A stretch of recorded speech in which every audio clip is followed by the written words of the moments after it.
చెల్లించాలి. దావీదు గారు మనకు తెలుసు. దావీదు గారు తన జీవితంలో చేసిన మేలును బట్టి, ఒక కారణాన్ని బట్టి నేను ఆయనకి ఏం చెల్లిస్తాను. చూడండి, 113 కీర్తన గ్రంథం 113వ కీర్తన గ్రంథం 113వ కీర్తన 103వ కీర్తన క్షమించండి 103వ కీర్తన మొదటి వచనం చదువుకున్నాను. నా ప్రాణమా యెహోవాను సన్నిధించుము, కుదుర్చువాడు తన యొక్క హృదయంతో దానితో అంటున్నాడు, నా ప్రాణమా యెహోవాను సన్నిధించుము. దేవుడు ఇంతవరకు కాపాడి ఉన్నారు కాబట్టి ఆయన సన్నిధించమంటే ఆరాధించండి. నా ప్రాణమా అంటే తన హృదయంతో దావీదు గారు చెప్తున్నాడు, ఇంతవరకు కాపాడి ఉన్నారు కాబట్టి నా ప్రాణమా యెహోవాను సన్నిధించుము. దేవుడు మన జీవితాల్లో చేసిన మేలును బట్టి, ఇంతవరకు కాపాడి ఉన్న దానిని బట్టి మనం ఏం చెల్లించాలనికి కృతజ్ఞత స్తుతులు చెల్లించాలి. దేవుడు మనల్ని కాపాడి ఉన్నారు కాబట్టి. అలాగే సమాధిలో నుంచి ఆ ప్రాణం విమోచించి ఉన్నారు. ఏ విధంగా విమోచించి ఉన్నారు? రెండవ మరణానికి అప్పగించలేదు, తెలుసు కదా. మొదటి మరణం మనకు చేసిన మేలును బట్టి, ఉపకారాలను బట్టి మనం ఏం చెల్లించాలి? ఆయన కృతజ్ఞతలు చెల్లించాలి. నయమాను గురించి మనకు తెలుసు కదా. రెండవ రాజుల గ్రంథం 5వ అధ్యాయంలో ఉంటాడు నయమాను. అతనికి కుష్ఠరోగం వచ్చింది. ఈ కుష్ఠరోగం వచ్చినప్పుడు ఆయన ఎక్కడికి తిరిగినా ఆయనకి ఎలాంటి నయం అవ్వదు. అయితే ఇశ్రాయేలీయుల చిన్నది అంటే ఆమెను బానిసగా తీసుకొస్తాడు. ఇశ్రాయేలీయుల నుంచి ఆమె బానిసగా తీసుకొచ్చిన చిన్నది ఆమె ఏం చేసిందంటే తన భార్యతో, నయమాను యొక్క భార్యతో చెప్పింది అన్నమాట. చిన్నది ఈయన సుమరులో ఒక ప్రవక్త ఉన్నారు. ఈయన వెళ్ళి అక్కడికి వెళితే ఆయన తన రోగం బాగు చేస్తాడని చెప్పినప్పుడు తన మాటను బట్టి, ఆ చిన్న బిడ్డ చెప్పిన మాటను బట్టి నయమాను సుమరులో ఎలీషా గారి దగ్గరికి వెళ్తాడు. ఆయన అక్కడికి వెళ్ళిన తర్వాత ఆయన స్వస్థత పొందుతాడు. సుమరులో ఎలీషా గారు ఏం చెప్తారంటే, యోర్దాను నదికి వెళ్ళి 7 మార్లు మునుగు. అక్కడ 7 మార్లు మునుగు అంటే 7 మార్లు మునిగిన తర్వాత ఆయన పసిపిల్లవారి దేహం ఏ విధంగా అయితే ఉంటుందో ఆ విధంగా మారిపోయింది. అయితే ఆ నయమాను ఒక మాట అంటాడు, చూడండి. 2వ రాజుల గ్రంథం 5వ అధ్యాయం 10వ వచనం. ఎలీషా నీవు యోర్దాను నదికి పోయి 7 మార్లు స్నానం చేయి.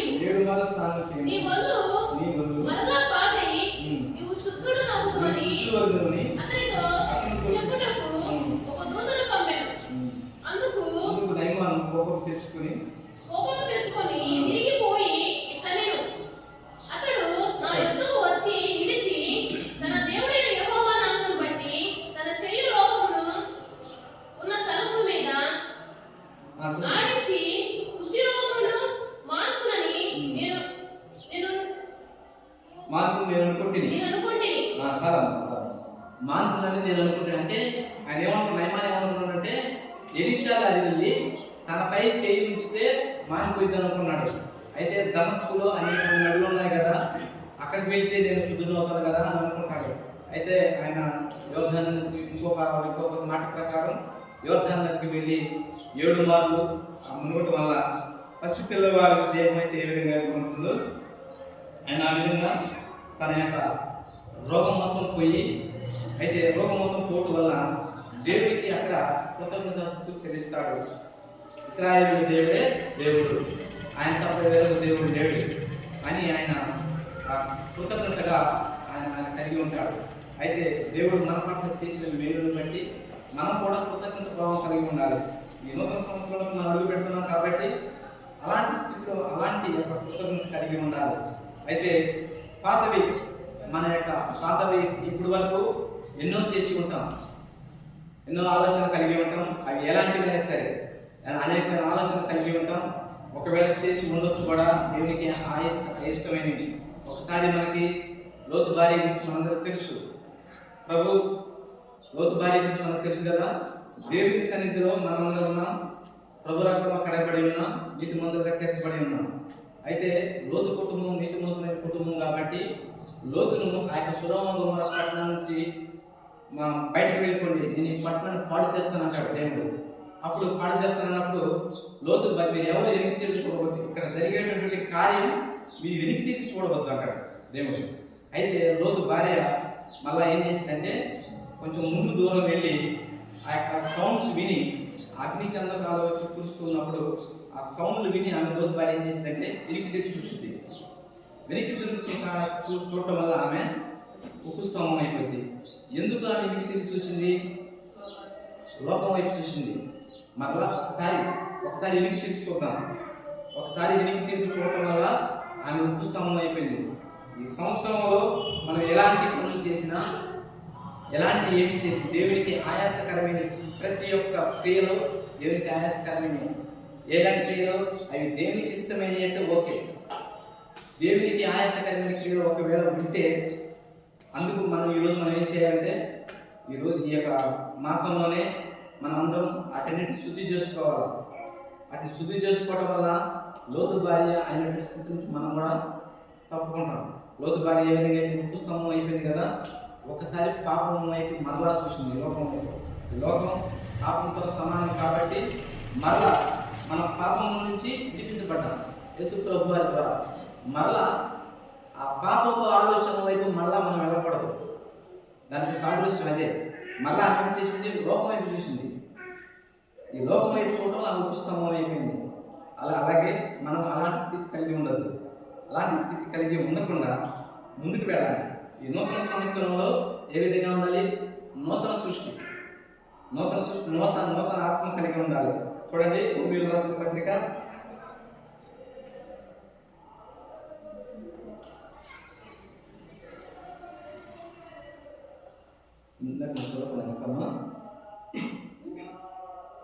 2 కొరింథీయులకు రాసిన పత్రిక 5వ అధ్యాయం 10వ వచనం చదువుకున్నాం కదా.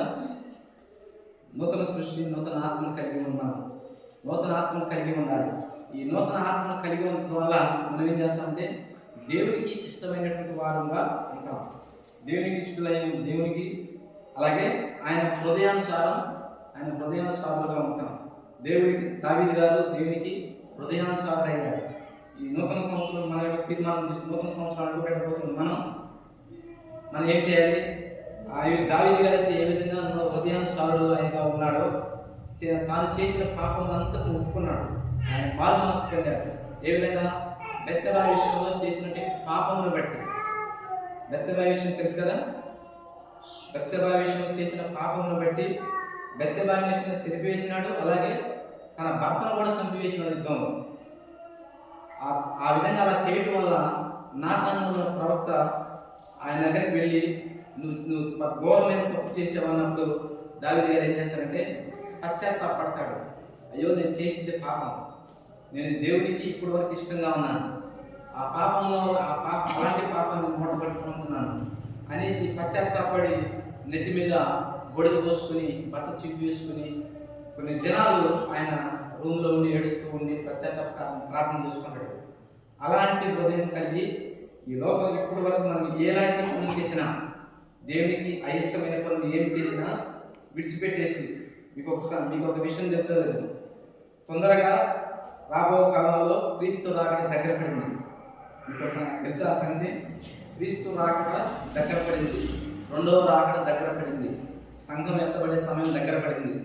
ఆనాడు యేసు ప్రభు వారు ఏ విధంగా అయితే ఈ లోకంలోనికి రావడానికి ఒక ప్లాట్ఫామ్ సిద్ధపరుచుకున్నారో, అలాగే అంత్యక్రీస్తు రావడానికి ఈ ప్రపంచం ఒక ప్లాట్ఫామ్ ఏర్పాటు చేసుకుంటుంది. అది మీరు న్యూస్ చూస్తే మీకు అర్థమవుతుంది. ఈ లోకం ఒక ప్లాట్ఫామ్ ఏర్పాటు చేసుకుని అంత్యక్రీస్తు రావడానికి. ఎప్పుడైతే అంత్యక్రీస్తు వస్తాడో సంఘం ఎత్తబడింది. గుర్తుపెట్టుకోవాలి మనం. ఈ ఒకవేళ ఎప్పుడు రావచ్చో అయితే దగ్గర పాటలో ఉంది. ఆయన రాకడానికి సూచనలు బైబిల్లో ఉన్నాయి కాబట్టి అంతకుముందు కూడా చెప్పి ఉన్నాను మీకు. ఆయన రాకడానికి సూచనలు బైబిల్లో ఉన్నాయి. అవన్నీ ప్రస్తుతం మొత్తం జరిగిపోయింది. ఇప్పుడు రాబోతున్న ప్రభు ఆయన రావడమే లేటు. ఎప్పుడైతే ఆయన వస్తారో సంఘం మధ్యాకాశానికి ఎత్తబడుతుంది. మధ్యాకాశానికి ఎత్తబడిన తర్వాత ఇక్కడ విడిచిపెట్టబడిన పరిస్థితి అది ఇక మనం చెప్పలేని స్థితి. అయితే బైబిల్లో ఉన్నది విడిచిపెట్టబడినటువంటి పరిస్థితి ఏమవుతుందో అలాంటి వారిలో మనం ఉండకూడదు. ఈ సంవత్సరంలో నూతన తీర్మానం తీసుకొని నూతన ఆత్మతోటి నూతన హృదయాలతోటి జీవిస్తూ దేవుని కొరకు పాత్రులవుతాం. ప్రార్థన చేసుకుందాం.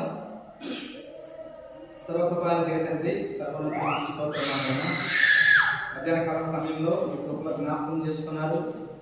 అయ్యా తండ్రి, విన్నటువంటి మాటల ద్వారా మా జీవితాలను సార్థకం చేసుకుంటూ మీ కృపలో జీవిస్తూ దావీదు గారు ఆనాడు ఏ విధంగా మీ యొక్క హృదయానుసారుడు దావీదు అని మీరు చెప్పి ఉన్నారు. ఇదిగో తండ్రి, ఈ లోకంలో మేము కూడా జీవిస్తుండగా మీరే సహాయం దయచేయండి. మేము కూడా మీ హృదయానుసారులను లేదు మేము మమ్మల్ని పరిశీలించుకోగలిగే కృపను మీరు మాకు దయచేయండి. ఆయన మీ యొక్క రాకడ దగ్గర పడుతుండగా మీరే కృప చూపండి, సహాయం దయచేయండి. గత కాలం అంతయు గత సంవత్సరం అంతయు కాచి కాపాడి సంరక్షించినారు. మీ కృపలో మమ్మల్ని భద్రపరిచి క్షేమాన్ని అనుగ్రహించినారు తండ్రి.